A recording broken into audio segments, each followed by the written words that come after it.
안녕하세요. 보건복지TV입니다. 혹시 예민하세요? 정신과 의사가 말하는 예민한 성격을 위한 3가지 방법을 소개해드리겠습니다.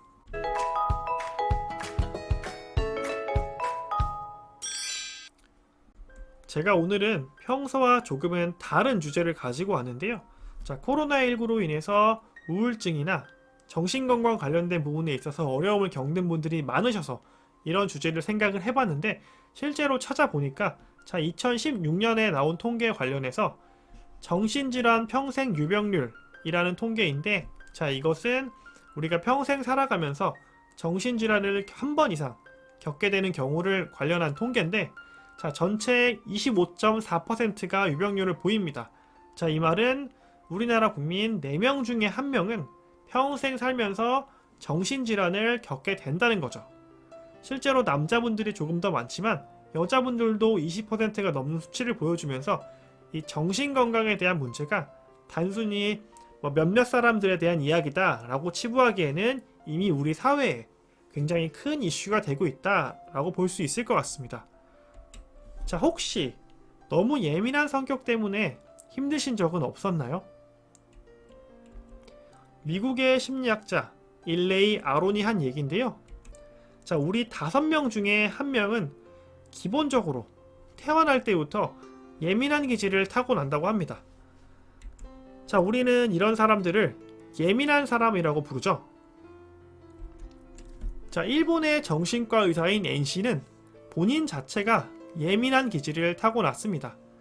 그래서 쉽게 불안해하고 가벼운 일도 심각하게 받아들여서 상처를 받곤 했죠.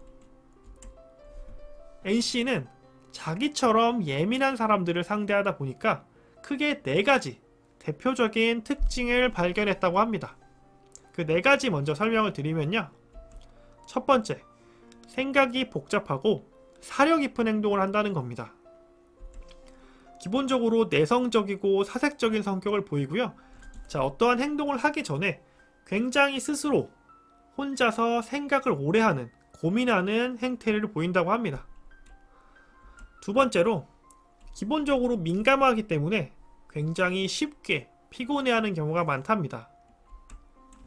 많은 사람들을 만나는 경우, 혹은 특정 소음이나 촉감, 음식 등을 대할 때 남들보다 훨씬 더 민감하게 반응하고, 그렇기 때문에 더 많은 에너지가 필요해서 쉽게 피로를 느낀다고 합니다. 세 번째는 공감 능력이 뛰어나다고 합니다.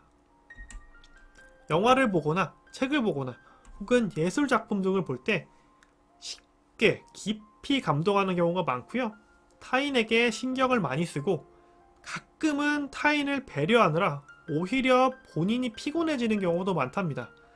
그리고 공감 능력이 뛰어나기 때문에 자연스럽게 상상력이 풍부하고 또 한 가지 일에 몰두하는 그러한 집중력이 강한 행태를 보인다고 합니다. 네 번째는 외부 자극에 약한 경우가 많은데요. 타인의 감정이나 주변의 상황 등을 남보다 더 심각하게 생각을 합니다. 그러다 보니까 나도 모르게 상처받는 경우가 많다고 하네요. 이렇게 정신과 의사 N씨는 이러한 예민한 기질들의 사람을 많이 만나고 이걸 크게 4가지 특성으로 정리하면서 이러한 특성을 마음을 편안해지게 하는 방법으로 바꾸어가는 그런 연구를 했습니다. 그렇게 연구해서 찾아낸 예민한 나를 위한 편안한 마음 가지기 3가지 방법을 소개해드리겠습니다. 먼저 첫 번째는 타인에게 기대하지 않는다 라는 건데요. 굉장히 의아하실 분들 계실 텐데 설명을 드리자면은, 우리는 타인의 말과 행동에서 상처받는 이유는 더 괜찮은 말과 행동을 타인으로부터 기대하는 겁니다. 타인의 행동을 과하게 기대하는 버릇이다 라고 표현할 수 있겠는데요. 예를 들자면, 나는 타인이 나에게 100의 행동 혹은 말을 해줄 거라고 생각을 했는데 타인이 나에게 50의 행동이나 말을 한 거죠. 저희는 거기서 저 사람이 왜 나한테 저렇게 얘기하지? 나는 저거보다 더 많은 칭찬을 해줄 거라고 기대했는데 왜 저렇게 하지? 라고 생각을 하면서 상처를 받게 되는 거죠. 즉 우리는 타인의 행동이나 말을 과하게 우리 스스로 기대하는 거예요. 자, 그러한 버릇을 가지고 있기 때문에 타인에게 과하게 기대하게 되고 그로부터 상처를 받게 되는 거죠. 그렇기 때문에 타인에 대한 과한 기대는 금물이라는 점이 첫 번째입니다. 두 번째는 나에 대한 지적을 멈춘다입니다. 자, 우리가 살면서 기본적으로 우리 주변에서 혹은 나 자신이 지적하는 경우가 굉장히 많습니다. 자, 이러한 예민한 사람은 스스로에게 굉장히 엄격한 기준을 가지고 있습니다. 그렇기 때문에 훨씬 더 본인에 대한 자기 반성을 많이 하게 되고 더 많이 스스로를 지적하게 되면서 스스로에게 상처를 주는 경우가 많죠. 그렇기 때문에 두 번째로 하셔야 되는 행동은 현재의 나 자신, 조금 부족한 점이 있더라도 혹은 좀 더 나아질 점이 많이 보인다고 하더라도 현재의 나 자신을 있는 그대로 인정해주는 것이 꼭 필요하다고 합니다. 자, 마지막 세 번째인데요. 작은 목표, 스몰 스텝이라고 부르는데 이러한 작은 목표를 만드는 게 중요하다고 합니다. 자, 우리는 일반적으로 목표를 가져야 된다라고 생각했을 때는 굉장히 멀리 있는 장기간이 걸리거나 거대한 목표를 세우는 게 일반적이죠. 자, 그런데 이러한 목표는 달성하기도 어렵고요. 이루어가는 과정도 굉장히 힘듭니다. 그렇기 때문에 그러한 과정에서 우리 스스로가 상처받게 되는 경우가 많은데, 자, 이렇게 멀리 있는 거대한 목표가 아닌 바로 우리 다음 단계에 있는 내가 더 멀리 있는 목표로 나아가기 위해서 당장 내 눈앞에 있는 작은 목표를 만들어 가는 것이 바로 다음 단계를 위한 스몰 스텝을 목표로 삼는 것이 중요하다고 합니다. 자, 예를 들자면 이렇게 말씀드릴 수 있을 것 같아요. 하지 않아도 되니까 일단 계획부터 세워볼까? 완성하지 못해도 좋으니까 일단 한 줄이라도 써볼까? 일단 저 사람에게 인사라도 해볼까?